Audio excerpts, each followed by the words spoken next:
আসসালামু আলাইকুম। জাতীয় বিশ্ববিদ্যালয়ের অধীনে পরীক্ষা সংক্রান্ত যাবতীয় কার্যক্রম এখন নতুন একটি সার্ভারে পরিচালিত হচ্ছে।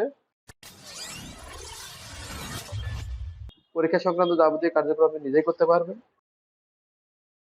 এখানে ems.nu.ac.bd এই লিঙ্কে যদি আপনি ঢোকেন তাহলে আপনার এই ওয়েবসাইটটা ওপেন হবে, অথবা আপনি গুগলে সার্চ করবেন ইএমএস। দেখুন ইএমএস স্পেস এনইউ, এটা লিখে সার্চ করেন তাহলে আপনার আহ, প্রথম যে ওয়েবসাইটে আসবে এটি হচ্ছে ইএমএস, চলে আসছে।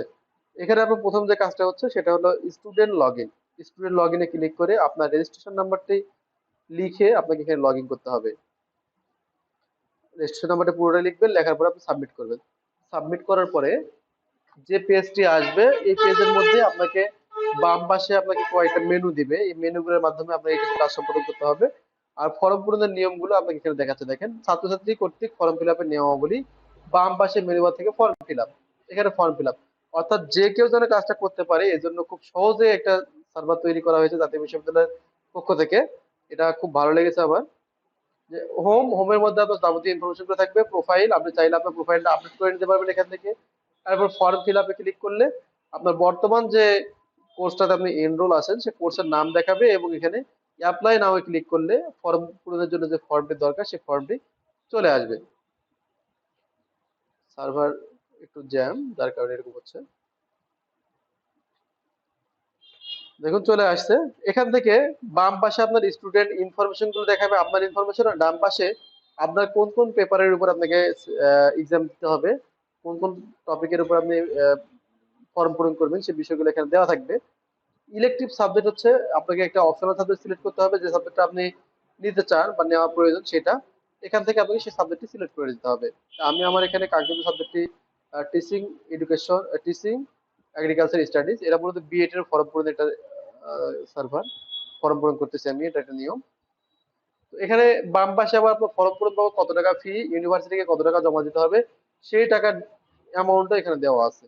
এটা হচ্ছে, তারপরে স্টুডেন্ট মোবাইল নাম্বার একটা দেওয়া আছে, যে নাম্বার দিয়ে আপনি প্রথম ভর্তি হয়েছিলেন সেই নাম্বারটি চলে আসছে। এরপরে সাবমিট বাটনে ক্লিক করবেন, তাহলে আপনার কাজ শেষ।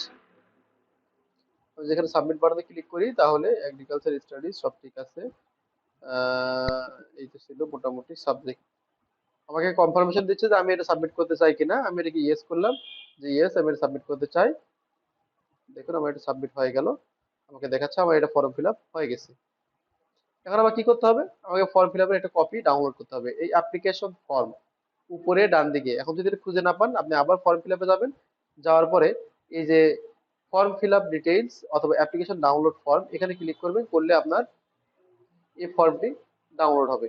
পরবর্তীতে কলেজ আপনার ফর্মটি আহ, আচ্ছা, এখানে একটা বিষয় আসছিল যে অনেকেই এর সমস্যায় পড়তে পারেন, যে পপ আপ ব্লকার একটা আসছিল, পপ আপ ব্লকার, আপনি এটাকে অ্যালাউ করে দিবেন। এখানে আমি যদি ব্লক করে দিই, দিয়ে আবার দেখাই, এটাকে পুরো ব্লক করে দিলাম। দেখুন ডাউনলোড দিতে গেলে এখানে পপ আপে একটা লিঙ্ক আসবে, এখানে তখন আপনি অ্যালাউ করে দিবেন, তখনই আপনার এখানে এই পেজটা ওপেন হবে। এটাই মূলত কাজটা ওখানে। এটা হচ্ছে ফর্মটি, এই ফর্মটি পূরণ করে আপনাকে সংশ্লিষ্ট কলেজে জমা দিতে হবে। তাহলে কলেজ যখন টাকাটা জমা দিবে তখন আপনার এখানে পেমেন্ট স্ট্যাটাসে আনপেইড লেখা আছে, তখন সেটাকে পেইড দেখাবে। আর ফর্ম পূরণের শেষ তারিখ কত, শুরু কত, সবগুলো এখানে দেখা যাচ্ছে। আর কি কি পাবেন এখানে, এখানে রেজাল্ট দেখতে পাবেন। আপনি এই যে কোর্সে ভর্তি আছেন এর রেজাল্টটা আপনি এখান থেকে দেখতে পাবেন, ডিটেলস রেজাল্ট। এখন যেহেতু রেজাল্ট হয় নাই যার কারণে কোনো রেজাল্ট দেখাচ্ছে না। রিস্ক্রুটনি অ্যাপ্লাই, পরবর্তীতে যে যদি বোর্ড চ্যালেঞ্জের জন্য আমরা আবেদন করে থাকি পুনর্নিরীক্ষণের জন্য, অনেকে দেখা যায় যে পুনর্নিরীক্ষার আবেদন করে কিন্তু ওই আগে যে সিস্টেমটা ছিল নতুন একটি লিঙ্কে, অর্থাৎ এটা হচ্ছে ন্যাশনাল ইউনিভার্সিটির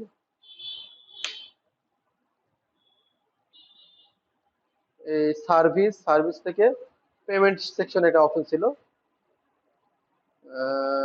new lecture teacher original certificate receipt, এখানে উত্তরপত্র মূল্যায়ন, এই লিংকে গিয়ে এক্সাম নেম দেওয়ার পরে আপনাকে এখানে ফিটা জমা দিতে হতো। এই নিয়মটা ছিল। যখন এই সার্ভারে আসছে তখন কিন্তু এখানেই আপনার রেসক্রিপশনের অ্যাপ্লাইটা করা যাবে। এরপর রেজাল্ট কারেকশন অ্যাপ্লাই, যদি রেজাল্টে ভুল থাকে আপনি যদি কারেকশনের জন্য অ্যাপ্লিকেশন করেন সেই অ্যাপ্লিকেশন স্ট্যাটাসটা এখানে দেখা যাবে। অ্যাপ্লাই করলে আপনি অ্যাপ্লাই চলে আসবে, যেহেতু আমার এখানে এখন রেজাল্টই হয় নাই, অ্যাপ্লাই না আসাটাই স্বাভাবিক। হেল্প ডেস্ক, আপনি হেল্প ডেস্ক থেকে আপনার প্রয়োজনীয় হেল্প গুলো দেখে নিতে পারবেন। এটাই মোটামুটি একটা নিয়ম যে আপনার নতুন সিস্টেমে। আশা করি আপনারা বুঝতে পেরেছেন সবকিছু।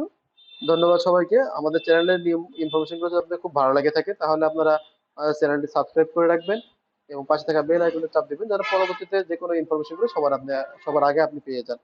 আবারও ধন্যবাদ সবাইকে। আসসালামু আলাইকুম।